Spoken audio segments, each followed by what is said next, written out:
Microsoft এক্সেলের আজকের টিউটোরিয়ালটিতে আমরা দেখব এক্সাক্ট ম্যাথস কিভাবে কাজ করে। আর এই কাজটি মূলত করব আমরা ভিলুকআপ ফর্মুলা ব্যবহার করে। তো এটি প্রথমের দিকে বলে রাখি, সেটি হচ্ছে এখানে টেবিল রয়েছে এবং টেবিলে বেশ কিছু ইনফরমেশন আছে, যেমন এক্সিলেন্ট এর পয়েন্ট হচ্ছে 98, ভেরি গুড 95, গুড হচ্ছে 82, ঠিক এভাবে বেশ কয়েকটি ফেইল পর্যন্ত দেওয়া রয়েছে 40 পর্যন্ত।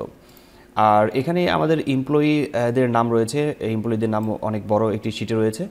আর এখানে দেওয়া আছে রেটিং, এমপ্লয়ীদের রেটিং দেওয়া আছে। আর এখানে স্কোর, এবং স্কোর এখানেই ব্ল্যাঙ্ক রয়েছে। আমরা এই স্কোরটাকেই মূলত এখানে নিয়ে আসব।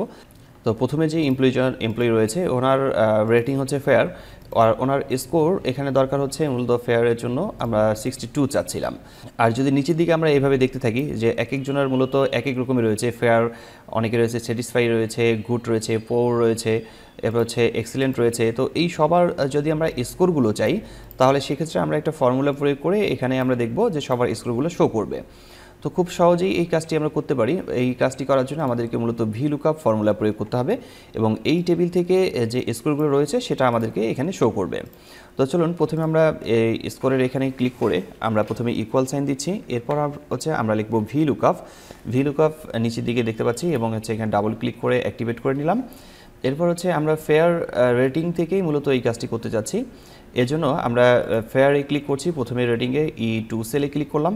এরপর হচ্ছে কমা দিয়ে দেব। কমা দেওয়ার পর আমাদের টেবিল অ্যারে সিলেক্ট করতে বলছে, অর্থাৎ আমাদেরকে টেবিলটাকে সিলেক্ট করে দিতে হবে যে আমরা কোথা থেকে মূলত এই নাম্বারগুলোকে এবং লেখাগুলোকে কাউন্ট করতে যাচ্ছি, নিতে যাচ্ছি। তো আমাদের এখানে টেবিলগুলো রয়েছে এ এবং বি। আমি এখান থেকে এ বি এই টেবিল সিলেক্ট করে নেব। সিলেক্ট করে নেওয়ার পর কমা দিচ্ছি। কমা দেওয়ার পর যেহেতু আমাদের এখানে রেটিং বের করা আছে, আমাদের রেটিং এখানে দেওয়া আছে ফেয়ার, স্যাটিসফাই, আমাদের রেটিংটা এখানে বের করার দরকার নেই, আমাদের দরকার হচ্ছে মূলত পয়েন্টগুলো। তো এখানে মূলত দুইটি কলাম আছে, সেটি হচ্ছে এক্সিলেন্টের জন্য একটি কলাম এবং হচ্ছে পয়েন্টের জন্য আরও একটি কলাম। তো আমাদের মূলত 2 নম্বর কলামটি দরকার, যে আমরা এই স্কোরটা নিতে চাচ্ছি, এই স্কোর যে কলামে আছে সেই কলামটি নিতে চাচ্ছি। তো 1 এবং হচ্ছে 2। তো আমরা এখানে কমা দেওয়ার পর 2 লিখে নেব, ব্র্যাকেট ক্লোজ করে দিচ্ছি, ব্র্যাকেট ক্লোজ করে নেব। তো এখানে আমরা ব্র্যাকেট ক্লোজ করে নেওয়ার পর যদি আমরা কিবোর্ড থেকে এন্টার প্রেস করি তাহলে দেখা যাচ্ছে 40 আসছে, কিন্তু 40 এখানে হচ্ছে ফেয়ার, এনার আসার কথা ছিল 62, কিন্তু আসছে 40। কারণ হচ্ছে যে আমরা এই 2 এর নিচে শেষের দিকে আমরা কমা দেব। কমা দেওয়ার পর আমাদেরকে ট্রু এবং ফলস, আমরা ট্রু এবং ফলসের জায়গায় আমরা এখান থেকে 0 করে দিচ্ছি। তাহলে এখন যদি আমরা এন্টার প্রেস করে নিই তাহলে দেখা যাবে যে 62 আসছে, এবং ড্র্যাগ করে নিচের দিকে নামালে অথবা ডাবল ক্লিক করলেও আমরা নিচের দিকে দেখতে পারবো। তো ফর্মুলাটাকে আমি আরও একবার বলছি। প্রথমে আমরা এখানে ইকুয়াল টাইপ করব, এরপর হচ্ছে ভিলুকআপ আমরা লিখব। ভিলুকআপ লেখার পর ব্র্যাকেট দিয়ে আমরা E2 সেলে ফেয়ার যে রয়েছে এখানে ক্লিক করার পর কমা দিচ্ছি।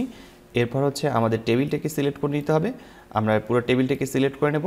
এরপর হচ্ছে কমা, আর এই টেবিল থেকে মূলত আমাদের শুধুমাত্র রেটিংগুলো রাখবে, শুধুমাত্র আমাদের রেটিংগুলো লাগবে, সেটা হচ্ছে স্কোর। তো স্কোরটি রয়েছে মূলত 2 নম্বর কলামে এবং আমরা এখানে 2 লিখে দিচ্ছি, কমা।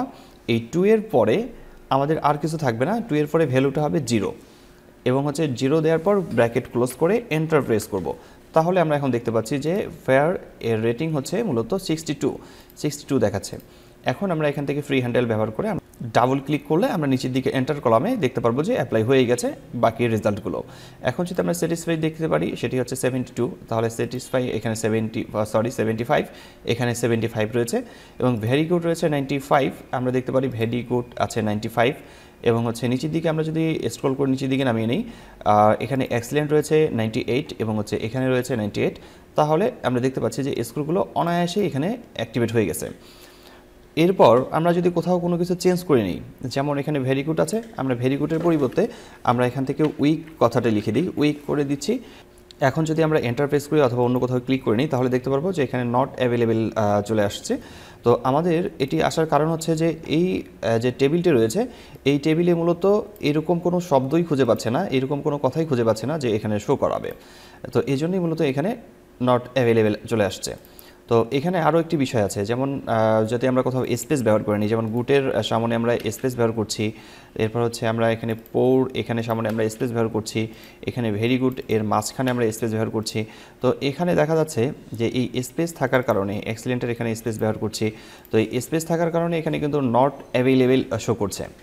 তো এখানকার স্কোরগুলো মূলত নট অ্যাভেলেবেল দেখাচ্ছে, কারণ হচ্ছে যে এই লেখাগুলোর সামনে, এই ওয়ার্ডগুলোর সামনে মূলত স্পেস রয়েছে, বিভিন্ন জায়গায় মাঝখানে রয়েছে, এই স্পেসগুলোকে মূলত ধরতে পারতেছে না।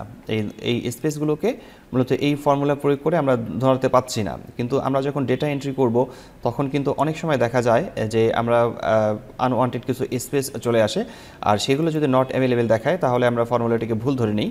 তো এই জন্য আমরা এটাকে ঠিক করে নেব যেন এই স্পেসগুলো যেন ঠিক থাকে, কিন্তু এই স্পেসগুলো এখান থেকে ঠিক করতে কিন্তু অনেক সময় লাগবে।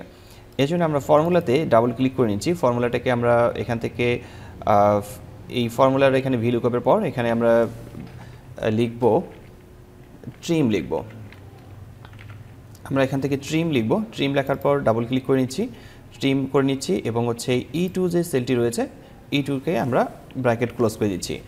E2কে ব্র্যাকেট ক্লোজ করে দিলাম, কিন্তু এখানে লিখলাম আমরা ট্রিম। এখানে ট্রিম করে নেবে, যতগুলো স্পেস ছিল, যতগুলো ভুল আছে সেগুলোকে এখানে ঠিক করে নেবে। এখন যদি আমরা এন্টার প্রেস করে নিই, এন্টার প্রেস করে নেওয়ার পর এখন ডাবল ক্লিক করে নিচ্ছি, বাকিগুলো সব ঠিক আসছে, কিন্তু এই মাত্র একটি বাদ দিয়ে। এর কারণ হচ্ছে যে এই উইক আছে, যার কারণে এটা এরকম দেখাচ্ছে। আমরা যদি এখানে যদি গুড করে দিই তাহলে এখানে আবার ঠিক হয়ে যাবে। তো এভাবেই মূলত আমরা এক্সাক্ট ম্যাথস কাজগুলো করতে পারবো এবং স্কোরগুলো শো করাতে পারবো ভিলুকআপের সাহায্যে। তো কোথাও বুঝতে সমস্যা হলে অবশ্যই কমেন্ট করে জানাবেন, আমি প্রতিটি কমেন্টে রিপ্লাই করে থাকি। এবং আজকের টিউটোরিয়ালটি আমি এখানেই শেষ করছি। দেখা হচ্ছে মাইক্রোসফট এক্সেলের নতুন কোনো টিউটোরিয়ালে। ততক্ষণ পর্যন্ত সবাই ভালো থাকবেন, সুস্থ থাকবেন। ধন্যবাদ সবাইকে। আল্লাহ হাফেজ।